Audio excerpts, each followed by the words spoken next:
Welcome to my channel. Sebelum kita masuk ke videonya, jangan lupa subscribe, like, comment, and share. Hari ini kita akan mempelajari materi tentang usaha dan energi. Usaha. Dalam kehidupan sehari-hari, kita tidak dapat lepas dari kebutuhan energi untuk melakukan usaha. Tanpa adanya energi, kita tidak dapat melakukan usaha. Contohnya, ketika kita berolahraga dalam keadaan lapar, apa yang akan kita rasakan? Ya, tentunya kita akan merasakan sangat kelelahan atau mudah kelelahan. Hal tersebut dapat dikatakan karena kita tidak memiliki energi. Beda kondisinya jika kita makan terlebih dahulu sebelum berolahraga. Contoh lainnya, pada kendaraan yang bergerak, seperti motor maupun mobil. Motor maupun mobil dapat bergerak karena adanya bahan bakar. Bahan bakar tersebut akan berkurang sesuai dengan jarak tempuhnya. Bahan bakar pada motor ataupun mobil mengalami perubahan energi sehingga menyebabkan motor dapat bergerak. Sehingga usaha sangat berkaitan erat dengan energi, yang mana energi merupakan kemampuan untuk melakukan usaha atau kerja. Coba kita perhatikan ilustrasi berikut.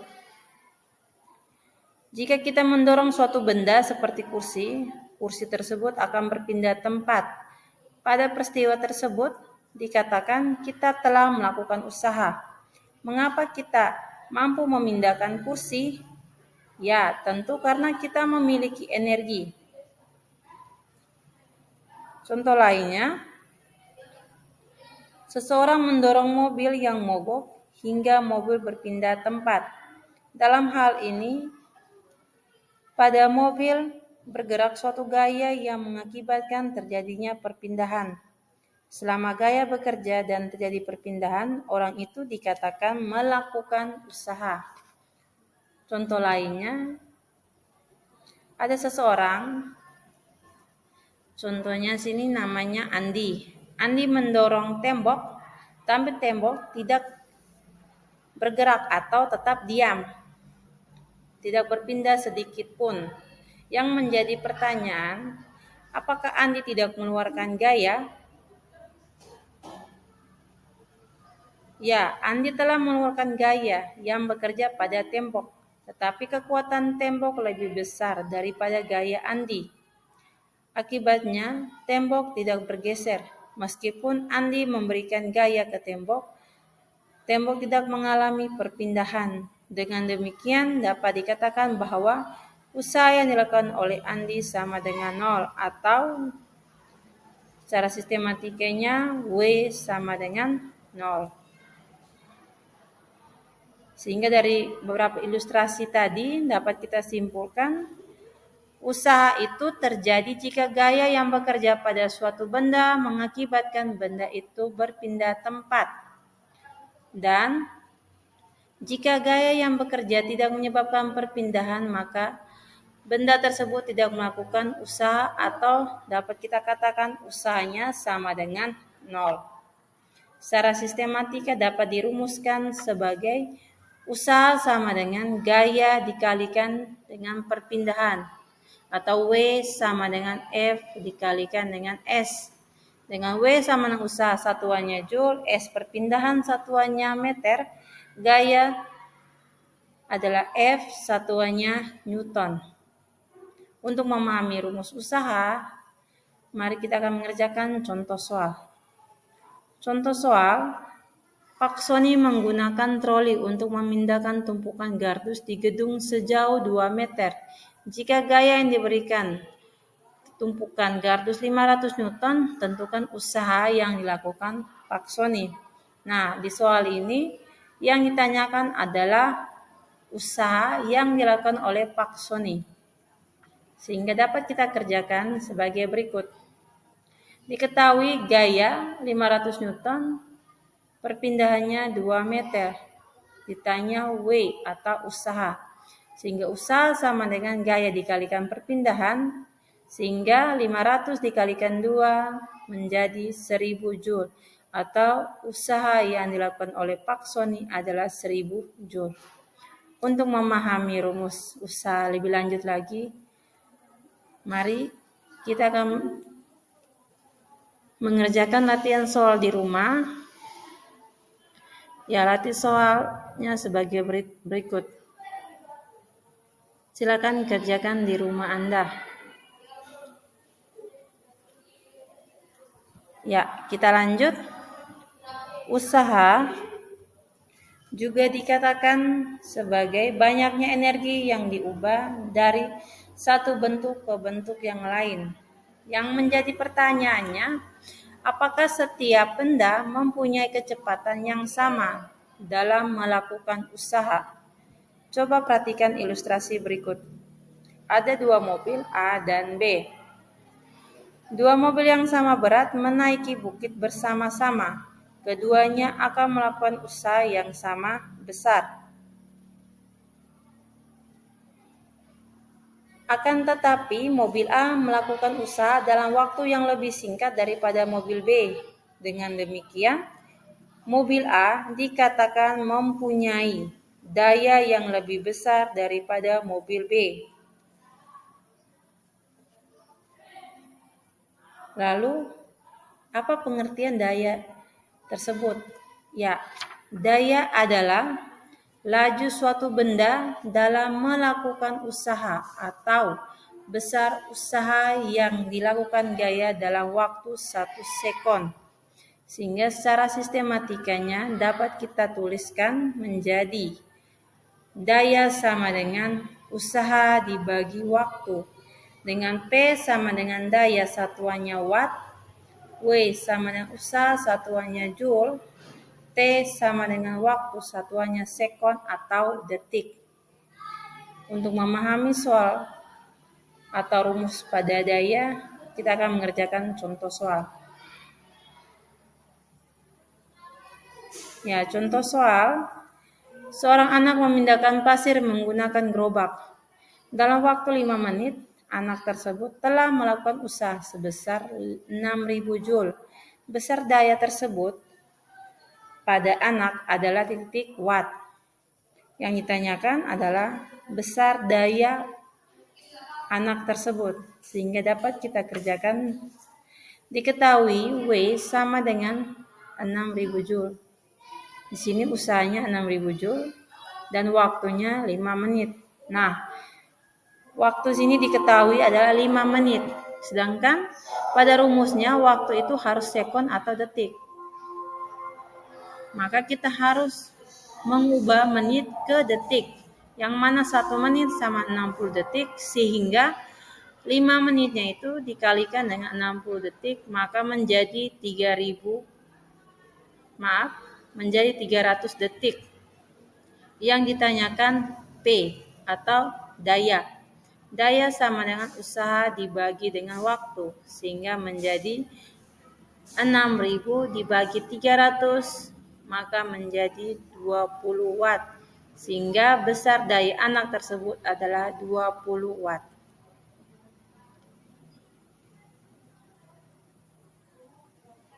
Tadi kita sudah akan mempelajari usaha. Nah, sekarang kita akan mempelajari tentang energi.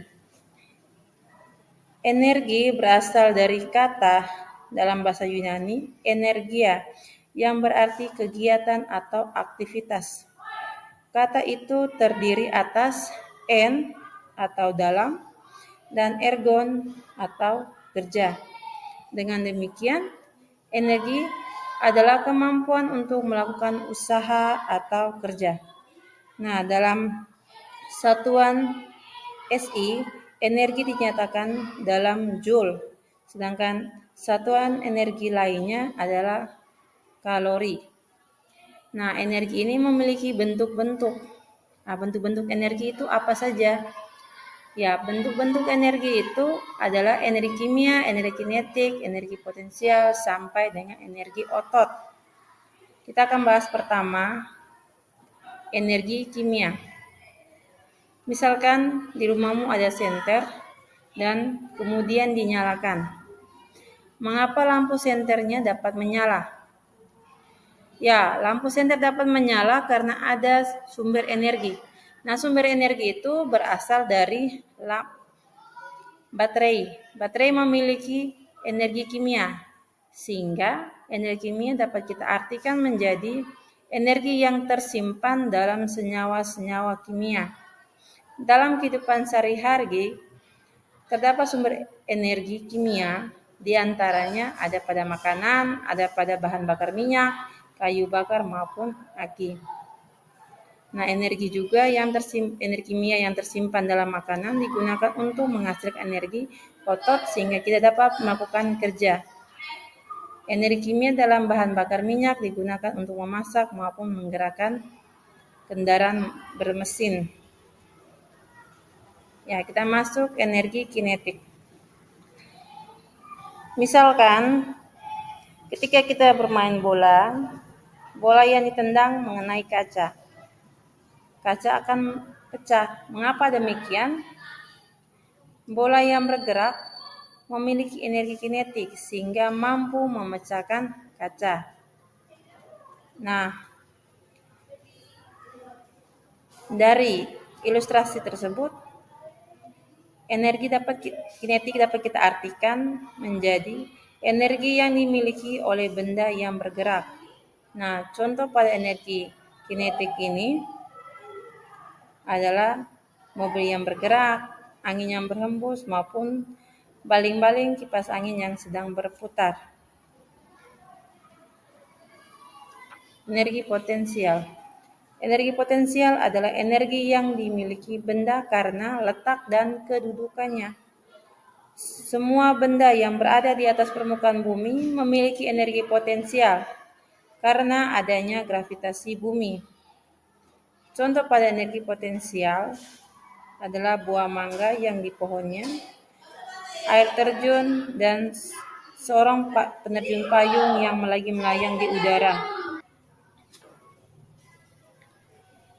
Kita lanjut energi listrik. Energi listrik timbul dari perpindahan muatan-muatan listrik. Listrik merupakan salah satu bentuk energi yang paling banyak digunakan, misalkan untuk menyalakan peralatan rumah tangga, contohnya seperti setrika listrik, kompor listrik, dan lampu, dan maupun misalkan yang lainnya magic chair dan peralatan listrik lainnya. Sedangkan energi kalor merupakan energi yang dapat mempengaruhi suhu, volume, atau wujud benda. Salah satu perubahan energi yang sering kita jumpai adalah perubahan dari energi listrik menjadi energi kalor. Misalnya pada setrika listrik, kompor listrik, dan alat-alat pengering rambut, contohnya hair dryer. Contoh lainnya adalah solder listrik, merupakan juga salah satu contoh dari energi kalor. Energi cahaya. Coba perhatikan ruangan kamarmu pada malam hari. Tanpa cahaya lampu, ruangan akan gelap. Tanpa cahaya, kita tidak bisa melihat apapun. Kita tidak bisa melihat karena ada cahaya yang dipantulkan ke mata kita. Selain itu, cahaya juga dibutuhkan oleh tumbuhan untuk melakukan fotosintesis. Adapun contoh dari sumber energi cahaya, di antaranya sinar matahari maupun cahaya lampu. Energi bunyi. Energi bunyi adalah energi yang dihasilkan oleh getaran benda. Contohnya bunyi bel listrik, suara orang yang lagi berbicara, dan alat-alat musik. Adanya bunyi memungkinkan kita untuk menikmati suara musik yang merdu karena energi bunyi mampu menggetarkan gendang telinga sehingga bunyi dapat terdengar. Energi bunyi yang sangat besar dapat memecahkan kaca jendela.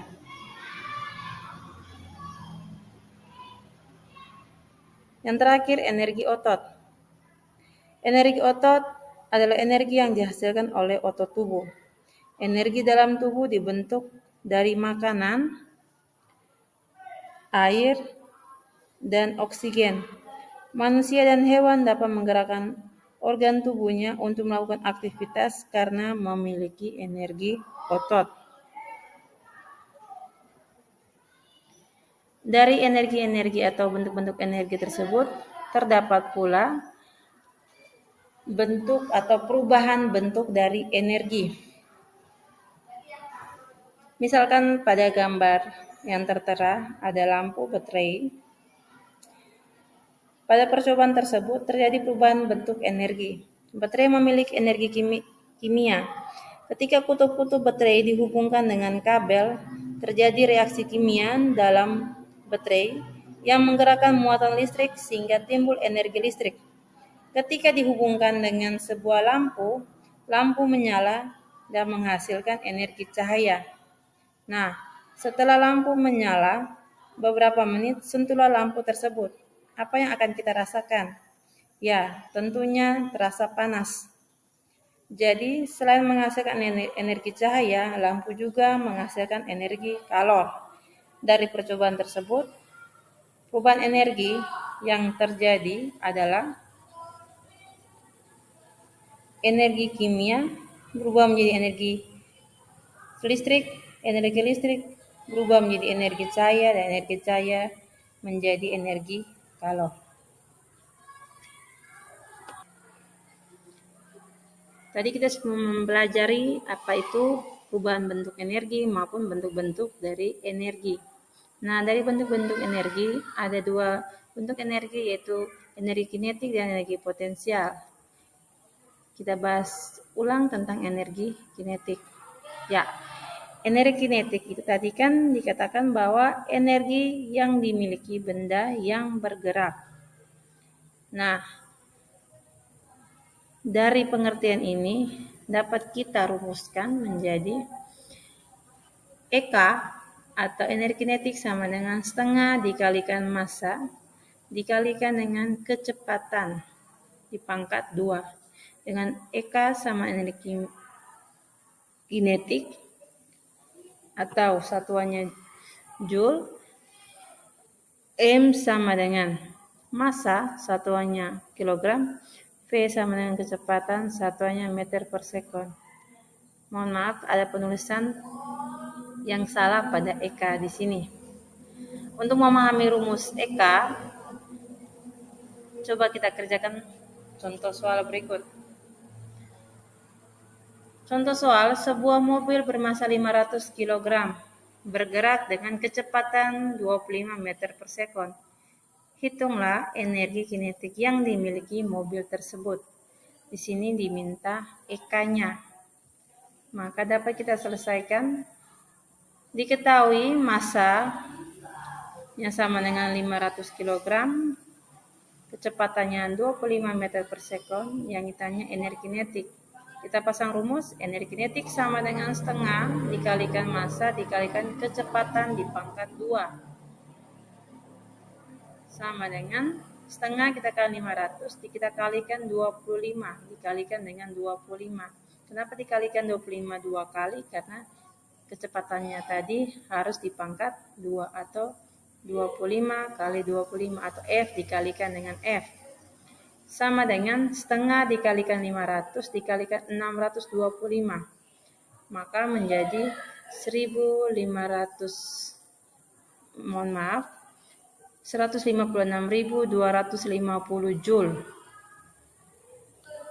Untuk memahami soal-soal tentang energi kinetik, silakan kerjakan latihan soal berikut. Kita masuk energi potensial. Energi potensial adalah energi yang dimiliki oleh suatu benda karena letak atau kedudukannya. Nah, energi potensial ini dapat kita rumuskan menjadi EP atau energi potensial sama dengan massa dikalikan percepatan gravitasi dikalikan dengan ketinggian. Dengan EP sama dengan energi potensial satuannya Joule, M sama dengan massa satuannya kilogram, G sama dengan percepatan gravitasi sama satuannya meter per sekon pangkat 2, dan H sama dengan ketinggian satuannya meter. Besarnya energi potensial juga tergantung pada massa benda dan ketinggian serta gravitasi bumi. Nah, kecepatan benda pada saat menyentuh tanah juga dapat kita rumuskan sebagai berikut. V sama dengan akar dari 2 dikalikan dengan percepatan gravitasi dikalikan dengan ketinggiannya. Nah, untuk memahami rumus-rumus tersebut, mari kita kerjakan contoh soal. Contoh soal, sebuah kelapa memiliki massa 2 kg dan berada pada ketinggian 20 meter dari permukaan bumi. Jika diketahui gravitasi bumi di tempat itu 10 meter per sekon pangkat 2, berapa energi potensial yang dimiliki kelapa pada ketinggian itu? Untuk menjawabnya, kita buat dulu diketahui M-nya sama dengan 2 kg atau massa sama dengan 2 kg, ketinggiannya 20 meter, percepatan gravitasinya 10 meter per sekon pangkat 2. Ditanya energi potensial. Nah, kita pasang rumus energi potensial sama dengan massa dikalikan percepatan gravitasi dikalikan dengan H.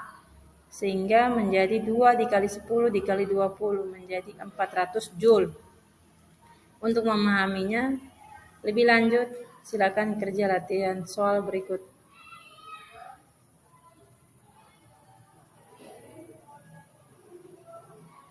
Dari energi potensial dan energi kinetik dapat kita gabungkan dalam bentuk energi kinetik atau kita kenal dengan hukum kekekalan energi.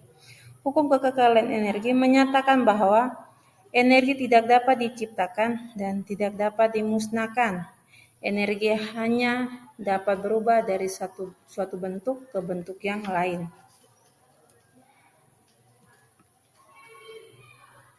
Sehingga secara sistematikanya energi mekanik sama dengan energi potensial ditambah dengan energi kinetik. Energi mekanik besarnya sama dengan jumlah energi potensial dan energi kinetik. Hal ini dikenal juga tadi sebagai hukum kekekalan energi. Ya, untuk memahaminya silakan kita kerjakan soal berikut. Contoh soal, sebuah bola dengan massa 0,8 kg didorong oleh banu dari permukaan meja yang tingginya 2 meter dari tanah. Berapakah besar energi mekanik pada bola saat ketinggiannya 1 meter? Bila kecepatan bola lepas dari sisi meja adalah 10 meter per sekon. Nah, dari sini kita dapat mengetahui bahwa terdapat dua ketinggian. Ada ketinggian pertama dan juga ketinggian kedua. Sehingga yang dapat kita kerjakan, kita buat dulu diketahui M-nya 0,8 atau massanya 0,8 kg. Ketinggiannya ada 2 meter dan 1 meter. Percepatan gravitasinya 10 meter per sekon pangkat 2 dan kecepatannya 10 meter per sekon. Ditanya energi mekanik. Kita pasang rumus energi mekanik sama dengan energi potensial ditambah energi kinetik atau energi potensial ditambah energi kinetik.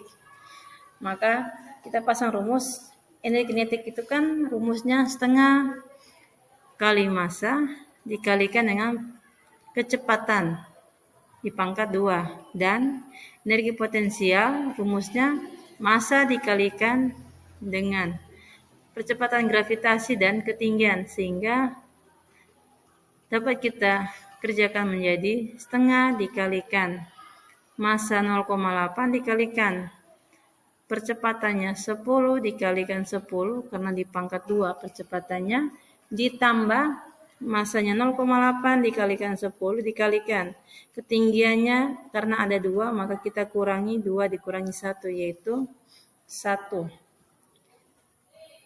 Sehingga menjadi setengah dikalikan 0,8 dikalikan 100 ditambah 0,8 dikalikan 10 dikalikan 1 menjadi 40 ditambah 8 sama dengan 48 Joule. Sehingga besar energi mekanik adalah 48 Joule. Nah, sekarang Coba kerjakan latihan soal ini di rumah.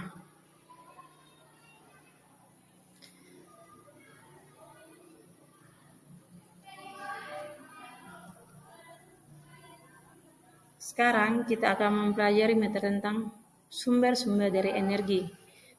Tadi ada usaha, energi, bentuk-bentuk energi, sampai dengan perubahan energi serta energi kinetik dan maupun sampai energi mekanik.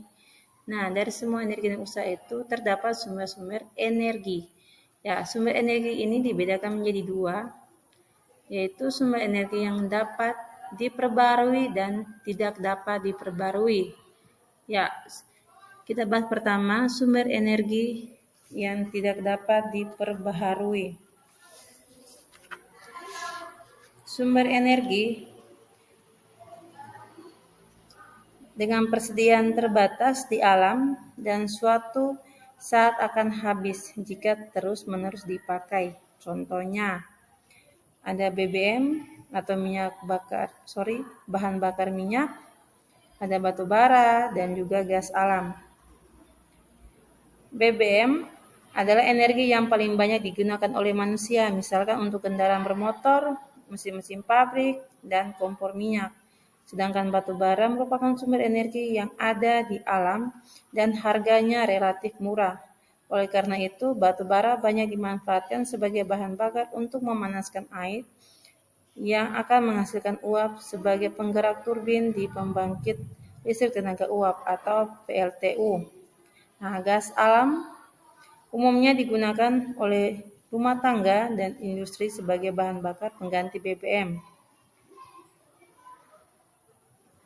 Sumber-sumber energi tidak dapat diperbarui ini berasal dari fosil hewan dan tumbuhan yang terbentuk setelah terkubur selama miliaran tahun.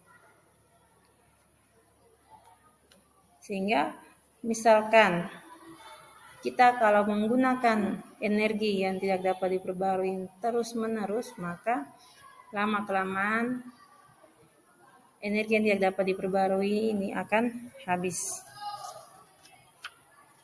Lalu energi yang dapat diperbaharui. Sumber energi yang dapat diperbaharui adalah sumber energi dengan jumlah tak terbatas di alam.